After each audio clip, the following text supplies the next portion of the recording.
guys, now I have to say this mod is probably my most favorite mod, right, for a few reasons. Alright, so look, the installation was fairly straightforward. I didn't need to rip the whole car apart. I practically just removed this tub and all the mods that I needed to do was just under here. Okay. The other thing is I found it now a lot more practical to use the Frunk. I hardly used the Frunk before, right? But now that I've got this ability, even I can close it from here, right? It's made this thing a lot more practical. When I go shopping, I don't mind just, you know, opening it from my app. I'll just do it now. Right, Frunk, open. Right, it's a lot more practical. I use it a lot more. So that's one thing I've realized by installing this. Now, if you had the choice between installing one at the back and one at the front, this is my preferred option. I don't have one at the back. I've seen videos on that. Again, it seems to be a lot more difficult to install. Yeah, and the back's not a problem opening and closing anyway. The front though, people sort of hesitate because it is a lot more difficult. You got to kind of position your hand right to close it normally when it's manual. But with this system, you don't have that problem. It's a lot more easier and straightforward. Yeah, like I said, we don't need to pull the whole car apart to install it. Okay, just came from Tesla recently. It looks like they didn't clip them in properly. Now you can't accidentally open this while you're driving. So if you're on the road and you come to a traffic light, I don't know, kids decide to play with the screen, you can actually open it from the screen, but the car must be in park position, right? So you can open and close from the screen. So if you want to come this way, can you see there? Yeah, so it's telling you that it's open now.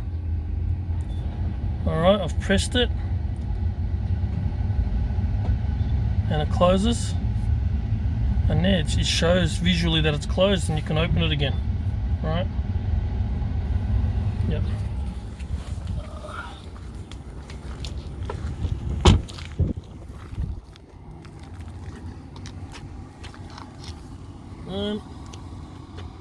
Again, everything that you need is provided with the kit that comes with it.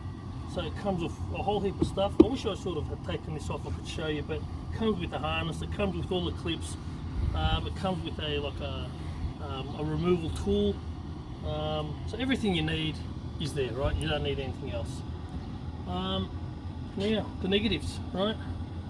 The bonnet is no longer aligned, right? I'll show you what I mean. Now, the challenge that I had when I installed it is this part of the bonnet sort of stood up a bit. It was sort of sticking out and it was a bit weird, and it really protruded out here. So this corner really stuck up a lot. Now, I didn't know why. I played with it a fair bit. I couldn't fix it. I'll just open it up again. Alright.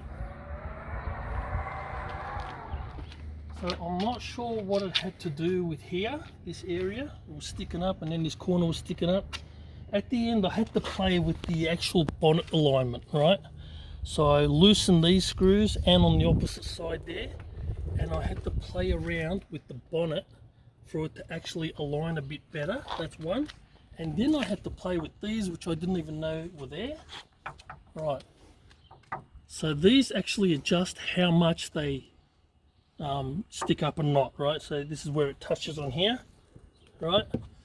So what I had to actually do was increase this so it protrudes more, so this part sticks up more. So when this part sticks up more, kind of this part then comes down. So it's like it's pivoting by pushing that up. This is coming down, and as a result, I've got it a lot more aligned. I notice it because I did it, right? But here, you can see here, the gaps are a lot smaller here, and then it gets wider here, right? So, whereas if you come on this side, the gaps are again a bit narrower. I mean, no one else will notice that. I notice it because I did it. But yeah, just note that you may need to play around with the bonnet. Now, I didn't see anyone else on YouTube needing to do that. I don't know why it had that impact on this car, but it did. So yeah, so that's that.